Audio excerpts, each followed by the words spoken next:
पप्पा सकाळी मस्त शीर्षासन करत होते. वॉकिंगला जायच्या आधी रोज शीर्षासन करता. सकाळचे 6 वाजले होते. आज आपला ग्राउंडवर जायचा पहिला दिवस होता. मग काय, मी मम्मी पप्पा पोहोचलो ग्राउंडवर. ओम व्लॉगम सुरू. जरा राऊंड मारले, 5-6 राऊंड मारले आणि हे मुलं बघा काय करताय. मुलांची जरा मजा बघितली आणि निघालो घरी यायला. येता येता मस्त शेवग्याच्या शेंगाचं सूप पिलं. आणि मित्रांनो, पप्पा ऑलमोस्ट 2 महिन्यापासून ग्राउंडवर जाते. आज आपला पहिला दिवस होता. असो, आपण पोहोचलो दुकानात. पप्पा जरा वेळ उन्हात उभे राहिले मित्रांसोबत. त्याच्यानंतर आपण गेलो इन्व्हर्टरचं पाणी आणायला आणि आपल्या त्याच्यासोबत कोलिनची बाटली सुद्धा घेतली. मग ओम आला गन घेऊन. ही वॉशिंग गन आहे मित्रांनो, गाडी धुण्यासाठी. त्याच्यानंतर काका आणि पप्पा इन्व्हर्टरमध्ये पाणी टाकत होते.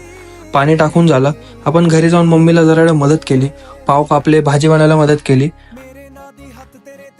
पावभाजी खाल्ली आणि संपला आपला दिवस.